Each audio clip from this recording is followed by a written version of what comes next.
When we get to the 40, deliverance or aloneness in the personality sun or the conscious core essence, we have the third version of the cross of planning. We have denial, and the second version of migration.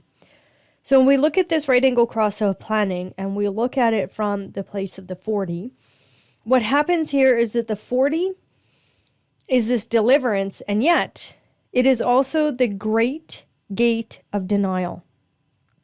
It sits in the ego. It knows that it needs to work. It knows that it is delivering the goods. And yet what it wants to know is, okay, what is this going to cost me? Is it worth it to me to provide? Is it worth it for me to deliver the goods? Is there going to be some kind of quote unquote payoff for me? That's really what this right angle cross of planning is all about. And there's the great divergence here that happens in the ego center. Something that if you want to move into the self-mastery movement, we can talk about that a little deeper. But we have the capitalist, the socialist, and the mystical way all flow through the ego.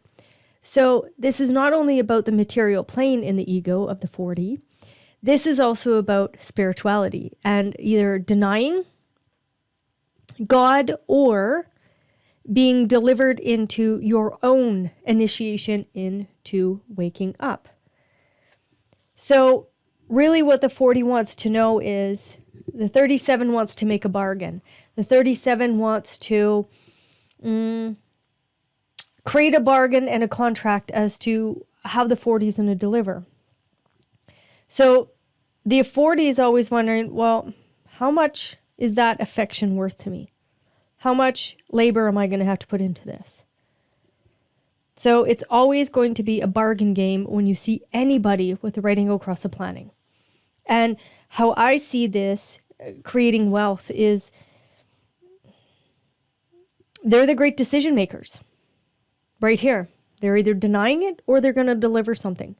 And really the 16 and the 9 underneath is for that future movement.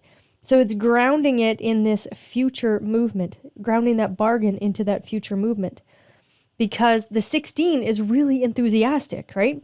It identifies with the project and it wants to go, but wait a minute, the 16 doesn't have any energy. So it's needing to have energy. So it's looking toward the 40 saying, hey, this is such a great idea. Let's do this. We're so enthusiastic. And then the 40's like, hold on a minute. I have to do all the work. So let me just bargain and make sure that what I'm committing to here, or the bargain or the contract that I'm signing, is correct for me. So you'll see that the 40 also denies when there's not enough energy for it. When they can't commit, there's going to be a denial here.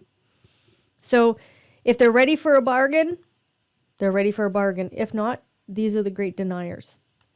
So this cross of planning, again, this is someone who is here helping others with contracts, writing contracts, really either delivering or denying in their own world. And once they deliver and deny in their own world, and they are the examples of that as right angle cross self-absorbed people, all of a sudden, other people can recognize bargains. What's a good bargain? What's not a good bargain? And then when we come to the juxtaposition of denial, these are the people that just say no. There is no way to get these people to do anything. They are the great deniers, and we need these people around. As remember, we have that 29 who's saying yes all the time and wanting to deliver, and here we are in this duality, still in the quarter of bonding, and the 29 wants to say yes, and the 40 is like, whoa, let's deny this. So we need to have that balance there so that we're not overcommitting. So we need to have these people that deny, put on the brakes on things. Say, listen, this isn't the right bargain. You know, I've been here. I've done that before. This is my timing, and I am going to help people recognize the correct bargain. So the great deniers, again, a lawyer that maybe is a divorce lawyer says, no, I'm not. I am not going to settle for that particular bargain. And then we have a second variation of migration. So when we saw the 37, we saw how the 37 wanted to go out, build a community, people move into the community, then they migrate to the next town and they build another community, and they migrate to a next town and they build another. So that was the first version of migration, with the 37 in the left angle cross of migration. Now we have the second variation, and this one's quite different. So what happens here is that this way is how they're forced out. These are the people that are forced out. And they have to have a whole new experience and progress through this whole new experience and create whole new patterns and fixed rhythms for themselves in a whole new way. So these are the people that say, nope, you're not taking my property. They want to put a stake in the ground and they want to hold fast on their property. And yet they end up getting forced out, or they end up dying. They end up being imprisoned or whatever that might be. And we see these two different variations of migration, where the 40 is denying it all. And the first variation, the 37, is saying, let's just go, let's go, let's go, let's go. So here what I see is, again, a lot of humanitarian.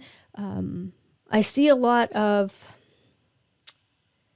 that vigilante justice kind of thing, where maybe you have a retired lawyer that is helping people, put their stake in the ground and deny being moved off of their own property. So there's two different kinds of migration, and wealth can come in so many different ways. So here it is the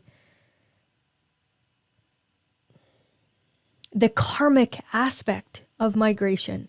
So karmically, they're helping other people fulfill some kind of fulfillment so that they can move on to their next incarnation.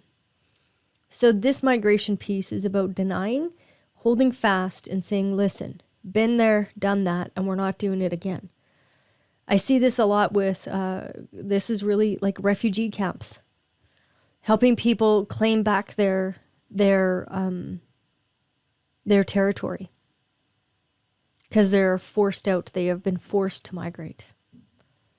All right, we'll play around with this. And again, it all comes down to your holistic design. So we'll play around and see what we can come up with through your purpose and through your particular design.